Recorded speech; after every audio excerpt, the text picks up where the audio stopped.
Les Écritures présentent des preuves concluantes de la résurrection de Jésus-Christ. Celle-ci est racontée en Matthieu 28 à -20, Marc 16 à -20, Luc 24 à -53 et Jean 20 à -21-25. Christ ressuscité apparaît aussi dans le livre des Actes, Acte 1 à -11.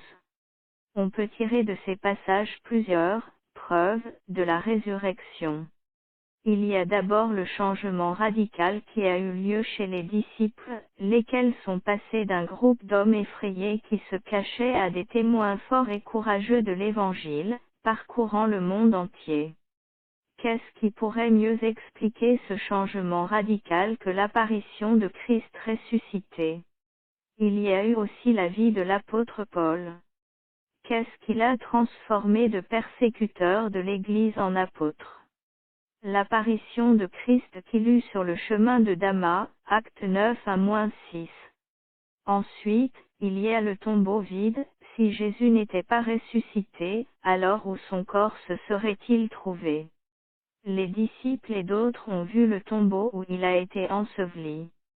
Quand ils y sont retournés, son corps n'était plus là. Des anges ont dit aux disciples qu'il était ressuscité des morts, comme il l'avait promis, Matthieu 28 5-7.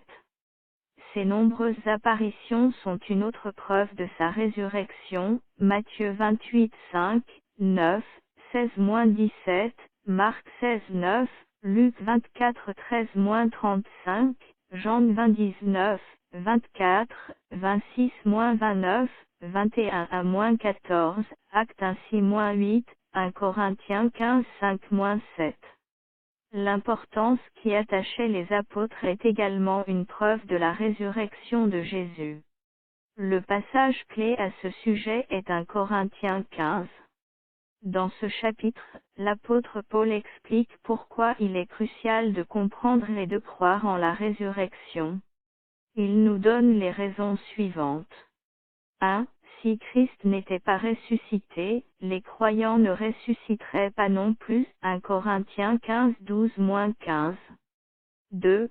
Si Christ n'était pas ressuscité, son sacrifice pour le péché ne serait pas suffisant, 1 Corinthiens 15 16-19.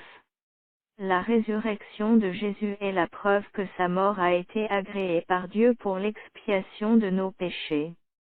S'il était resté mort, cela aurait prouvé que son sacrifice n'avait pas été jugé suffisant.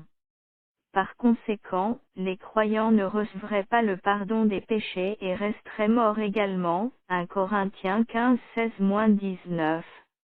Il n'y aurait pas de vie éternelle, Jean 3 16. Mais en réalité, Christ est ressuscité, précédant ainsi ceux qui sont morts.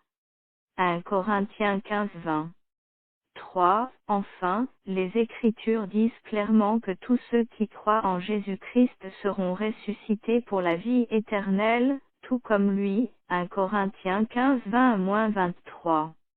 1 Corinthiens 15 poursuit en expliquant comment la résurrection du Christ prouve sa victoire sur le péché et nous donne le pouvoir de vivre une vie victorieuse, 1 Corinthiens 15 24-34, en décrivant la nature glorieuse de notre corps ressuscité, 1 Corinthiens 15 35-49, et en proclamant que, par la résurrection de Christ, tous ceux qui croient en lui ont remporté la victoire sur la mort, 1 Corinthiens 15 50-58.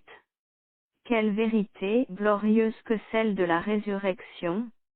Ainsi, mes frères et sœurs bien-aimés, soyez fermes, inébranlables.